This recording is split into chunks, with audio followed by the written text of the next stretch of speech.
Azərbaycanın radio məkanında layiqli FM stansiyaları az deyil. Hamısına məmnuniyyətlə qulaq asıram.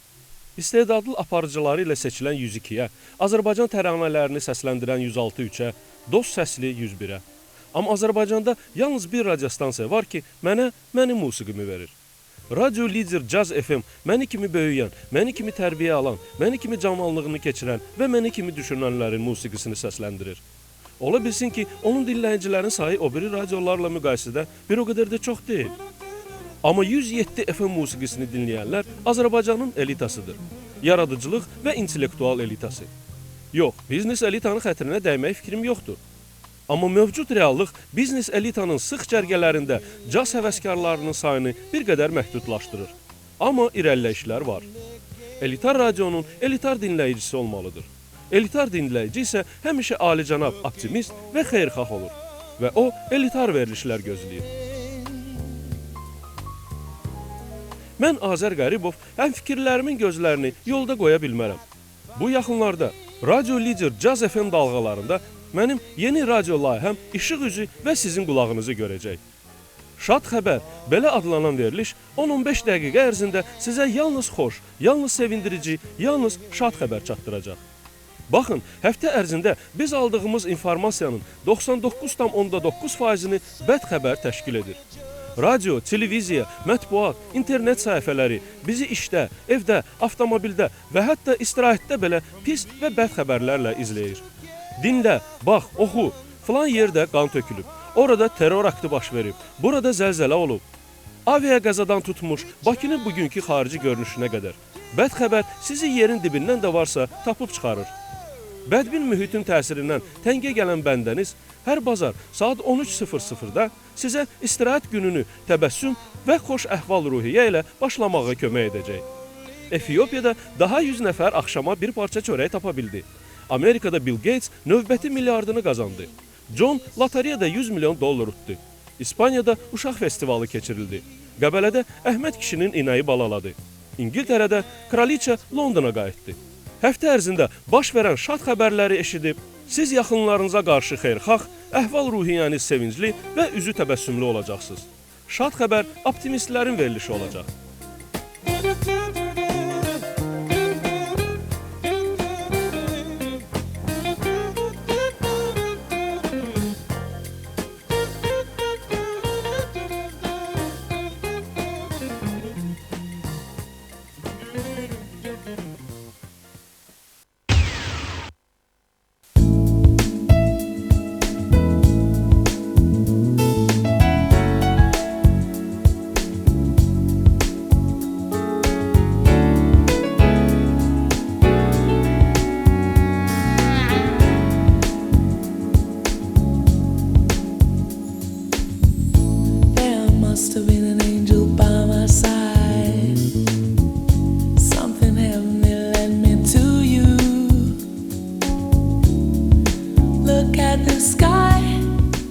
London cəmaatı üzügülər və mehribandır. Sorry, thank you, welcome, hello, bye. Şad xəbər verilişi burada yayımlanmasa da insanlar çox alicənab və mədənidirlər. How are you? How do you doing? Təbəssümlə verilən sualına ingilis ətraflı və dolğun cavab gözləmir. O sadəcə salam melek kimi görüş ənənəsini nümayiş etdirir. I'm okay, and you? Mən yaxşıyam, bəs siz? Topu meydançanın o biri tərəfinə yollayan həmsöhbət eyni cavabı gözləyir. Mən də yaxşıyam, thank you. İngilisin qaynanası dünyasını dəyişsə belə, o heç vaxt kədərini bir uzə verməyəcək. Bütün bu dialoq yalnız təbəssüm müşayiəti ilə keçirilməlidir. Problemlərlə bölüşmək burada moviton, yəni yüksək tərbiyə standartlarına uyğun olmayan əməl hesab olunur. Düzdür, yaxın rəfiqələr öz aralarında qeybət xarakterli söhbətlər edə bilərlər. Kişilər isə həyatlarının çətinliklərini ictimai dinləmələrin predmetinə çevirmək fikrində olmurlar. Bu, zəiflik sayılır. Əgər kişisənsə, problemlərinlə özün bacarmalısan. Bu fikri İngilis ailələrində oğlanların beyninə uşaqlıqdan yeridirlər. Görünür, İngiltərə iqliminin də rolu bu məsələdə az deyil. İngiltərə soyuq ölkədir. Yox, insanlar çox istiqanlıdırlar. Amma hava şəraiti bu ölkədə heç də yaxşı deyil. Müasir otellərdə müasir istilik sistemləri qısa yaşayışı komfortlu və rahat edir. Amma qədim London evlərində ənənəvi kaminin istiliyi bütün otağı qızdıra bilmirdi. və bu səbəbdən bütün ingilis sayağı filmlərdə ingilis centlmeni ingilis yunundan düzələn ingilis pleydlərə bürünürdü. Yataq otağını qızdırmaq isə son zamanlara qədər ümumiyyətlə ayıb sayılırdı. İngilis uşaqlıqdan soyuğa öyrəşib və bu da öz növbəsində onun xarakterin formalaşmasında danılmaz rol oynayır. Bundan əlavə İngiltərənin tərbiyə sistemi də kökündən öyrəşdiyimizdən seçilir. İngilis hesab edir ki, valideynin övladına qarşı məhəbbətinin əyani açıqlanması uşağı körləyir. Uşaqlar da elə uşaqlıqdan öyrəşirlər. Həyatda möhkəm və nikbin olmaq lazımdır. Ağlayan uşaq dərhal taytuşların gülüşü və valideynlərinin hirsi ilə qarşılaşır. Ruslar demiş, samostoyaçın olmağı öyrənən İngilis uşaqlıqdan bilir. Bu həyatda o şikayətlənməməlidir və çətinliklərlə mübarizədə sınmaz və cəsarətli olmalıdır. İngilis uşağı bilir, bu həyatda böyüklərin öz yeri var, uşaqların isə öz yeri. Və bu yer heç də papa mamanın qucağında deyil.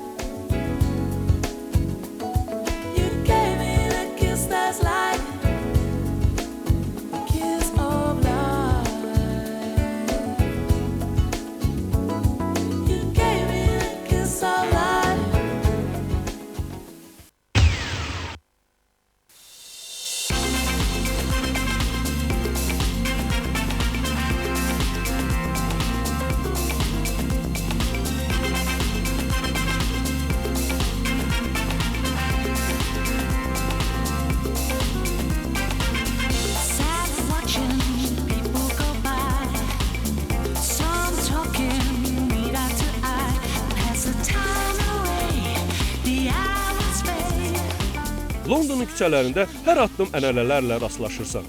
Britaniyalılar ümumiyyətlə çox konservativdilər. Amma bu söz burada öyrəşdiyimiz negativliyi daşımır. Konservatizm bu ölkədə ənənələrə hörmət və sədaqət deməkdir.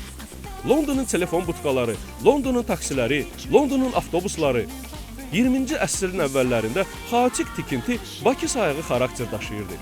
Elə bu səbəbdən də Londonun küçələri dar və ensiz idi. Bu şəraitdə 1910-cu ildə ilk 2 mərtəbəli avtobuslar şəhər küçələrinə çıxdı. Bugün isə Londonda həm qədim sayağı, həm də çox müasir avtobuslar göz oxşayırlar. Londonun küçələri bugün də siz deyən enli deyirlər. Amma avtobus və taksilər üçün xüsusi xəttin olmağı hərəkəti yüngülləşdirir. Bus Line adlanan bu xəttlə başqa avtomobillər hərəkət etmirlər. Daha doğrusu, hərdən tələsən sürücüləri bu yolda seyr edirsən. Amma avtobusu görən kimi onlar dərhal qırağa çəkilirlər. Yol hərəkəti Londonda çox alicənab və respektabilli görsənir. Və polislərin olmamağı heç də bu idiliyanı pozmur. Rikşaların təbəssümü isə bu idiliyanı yeni və göz oxşayıcı rənglərə boyayır. London avtobusları dünyada yeganə avtobuslardır ki, faktiki olaraq əbədi yaşayırlar. Şəhər xətlərində istismar ömürlərini qurtaran avtobusları çox böyük həvəslə kolleksionerlər və müxtəlif ölkələrin turizm şirkətləri alır. Qədim sayağı Double Decker adlanan avtobusların qabaq və arxa girişi açıqdır və təhlükəsiz normalara uyğun olmadığına görə onların istehsalı 1968-ci ildən bəri dayandırılıb. Bugün Londonda 2000 belə avtobusdan cəmisi 600-ü qalıb. Onlar qocalırlar. Amma şəhər meri söz verib ki, onları təmir etdirib yenə də Londonun küçələrinə qaytaracaq. Vaxtı olsaydı, gəlib bizim tramvayları da qaytarardı.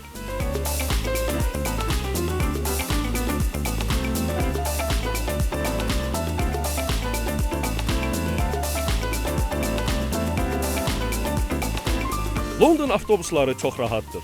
Sözsüz ki, şəhərin qonaqları aşağıda yox, yuxarıda, ikinci mərtəbədə oturmağa üstünlük verirlər.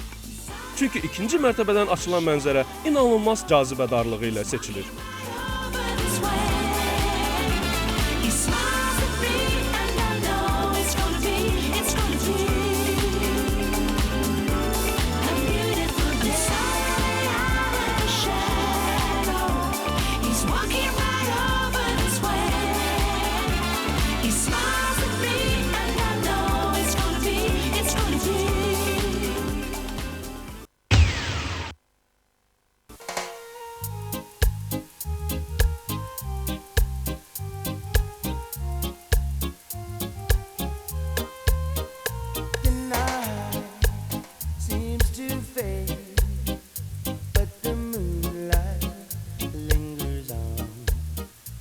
Londonun çoxlu məhəllələri var.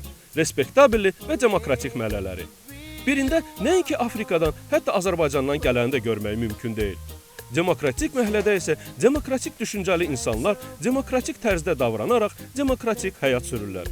Çinlilər, zəncilər, Avropalılar istənilən sifəti bazar günləri keçirilən yarmarkada görmək mümkündür. Qab-qacaq, rəsm əsərləri, pal-paltar, suvenirlər. Əgər şəhərin mərkəzində balaca Big Beni 10 funta alarsınızsa, bu yarmarkada həmin xatirə nişanını az qala yarı qiymətə tapmaq olar. Şəhərdə həmən suvenirlər 2-3 qat bahalı olur. Yarmarka küçəsi çox möcüzəlidir. Divarlardan asılan sənət əsərləri, çox saylı dükanlar, müxtəlif ənənələr, burada cibləri və çantaları qorumaq lazımdır. Əgər turistlər Londonun bu hissəsinə əsasən suvenir almağa təşrif gətirirlərsə, yerli cəmaət şopinq etməyə gəlir, yəni pal-paltar almağa. Düşünməyin ki, ingilislərin hamısı çox varlıdırlar və geyimlərini yalnız bahalı butiklərdən alırlar. Londonun mərkəzi küçələrində, dünya markalı dükanlarda alış-veriş edənlər ya ərəblərdir, ya da bizimkilər. İngilis isə çalışır ki, ucuz paltar tapıb, bahalı London həyatına büdcəsinin müqavimət bacarığını artırsın. Yox, lap o milyonerləri demirəm.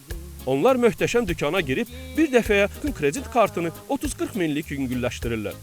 Amma orta sinif, hətta nisbətən yüksək maaş alan da çalışır ki, belə yerdə alver etsin. Və hətta second hand dükanlarına da baş çəkir. Yaxud da ki, mövsüm endirimlərini gözləyir. Əgər İngilis mərkəzdəki dükandan əyninə bir şalvar alarsa, şalvarsız qalar. Londonda yaşayış çox çətindir. Əgər ailədə yalnız kişi və yaxud yalnız ailə başçısı işləyirsə, həmin ailənin həyatı gərgin və çətin olacaq. Funt sterling çox möhkəm valutadır. 1 funta az qala 2 dollar verirlər. Baxırsan ki, güya qiymət kağızında rəqəm həmin rəqəmdir. Buterbrod 5-ə, kola 1-ə və s. Amma əgər Amerikada həmin 5 dollar, Avropada 5 avrodursa, burada 5 funt deməkdir. Bu da edir bizim pulla 9000 köhnə manat. London talkuçkasında alver edərkən endirim istəməyə utanmayın. Burada möhtəşəm dükanlardan fərqli olaraq buna normal baxırlar. Onsuz da qismətdən artıq yemək mümkün deyil. Əgər ağ dərili Avropalılar bunu anlamırlarsa, qara dərili Afrikalılar bilirlər. Bu papağın mayası 3 funtdursa, 6 funta satmaq yaxşı biznesdir. 1 for 5. 1 for 6. £6. But you took picture and everything with it. For me 5. Come on. Discount. Come on. Yarmarkanın əsas küçəsindən dönüb içəri girsəniz, daha egzotik mallara rast gələcəksiniz. Möcüzəli maskalar, möcüzəli dərilər. Mənim isə buradakı mebel xoşuma gəldi. Çarpayılar, divanlar, xalis taxtadan düzəldilən mebel burada çox bahadır. Əgər biz mebel sifariş edəndə düyünsüz taxta axtarırıqsa, burada əksinə, taxta nə qədər düyünlü, nə qədər kələ kötürlü olsa, o bir qədər müasir, o bir qədər dəbdəbəli olacaq. Möcüzəli mallarla yanaşı yarmarkada möcüzəli mətbəx də var. Qızardılmış sardilkadan tutmuş, Yapon sayığı hazırlanmış krevetkalarıcan. Xeyirxah və üzgülər satıcılar şən və xoşbəxt görsənirlər.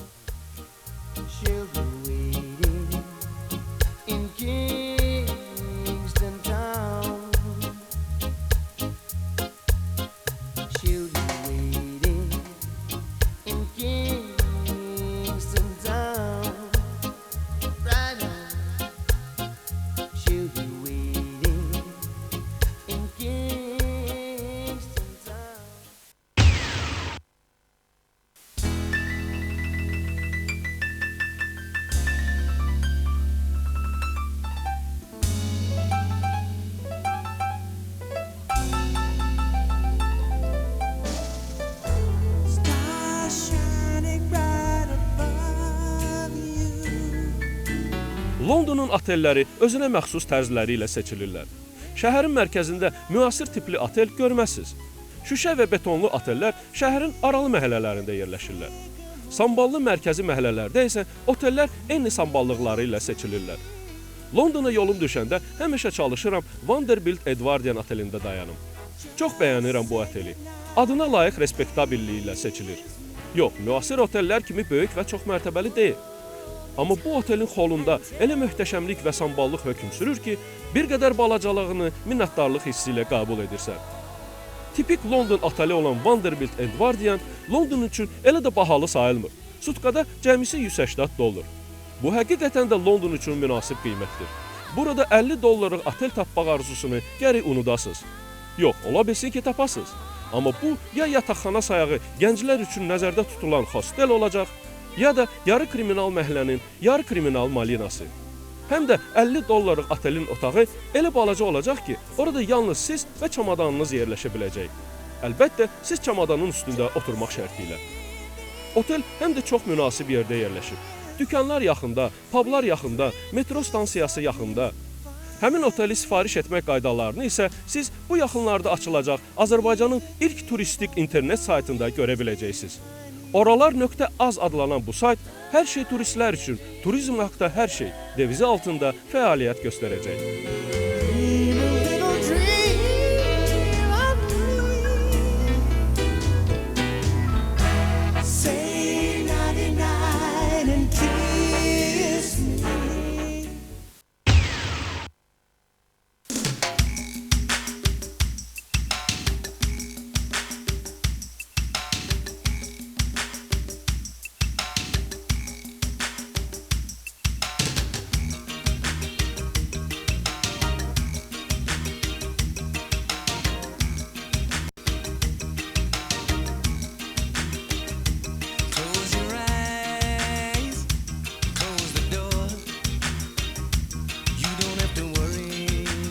Londonun ən maraqlı, ən canlı, ən şan məhəlləsi Soho adlanır.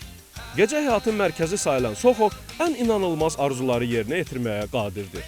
Seks shoplar, striptiz şoular, gecə klubları, əylənmək istəyən üzünü tutur Soho tərəfə. Ölkənin ən məşhur diskotekaları, ən bahalı restoranları, ən ekstremal əyləncələri Sohoda yerləşir. Burada heç bir əyləncəyə qoşulmasanız da mühitin özü başınızı gecələndirəcək. Heç nə etməyin, sadəcə bir bakal pivə ilə əyləşib Londonun gecə həyatından feyziyab olun. Avtomobillərin hərəkətindən azad olan meydanda hamının əhval-ruhiyyəsi şeş-beş vurur. Çox saylı kafelər, rəsm əsərlərini satan sənətkarlar, barlar, Londonun ən məşhur Empire diskotekasına düşmək üçün gərək əvvəlcədən ən ucuzu 100 dollara olan bilet sifariş edəsiniz. Və bu 100 dollara heç nə daxil olmayacaq. Yalnız sərhədsiz sevinc aləminə giriş hüququ. Əgər Londona səfər etmək istəsəniz, mütləq mənimlə məsləhətləşin. Çünki London haqda mən saatlarla danışa bilərəm. Mənim sevimli şəhərlərim az deyil. Amma yalnız London mənim ürəyimdə əvəz olunmaz yer tutub. Təzə gəldi bazardan, köhnə düşdü nəzərdən. Bu prinsip Londona aid deyil. Nə qədər çox şəhər görürəmsə görüm, Londonun yerini heç biri tuta bilmir. Ona görə London haqda bir neçə verilişlər hazırlayacağam. Həm keçən ilin avqust səfərindən gətirdiyi materiallar əsasında, həm də bu yaxınlarda baş tutmuş səfərimdən. Keçən ay məni orada keçiriləcək Britaniya sayağı nikah mərasiminə dəvət etmişdilər və bu dəvəti qəbul edib mən Londondan 3 saat aralıqda yerləşən balaca Norwich şəhərinə yollanmışdım. Bu səbəbdən İngiltərəyə olan məhəbbətimi sizlərə çatdırmaq üçün əlimdə kifayət qədər video materiallar var. Baker Street, Hyde Park, Buckingham Sarayı, Big Ben, Westminster, Downing Street və əlbəttə ki, Sherlock Holmes. Amma bu haqda növbəti verilişlərdə. Salamat qalın.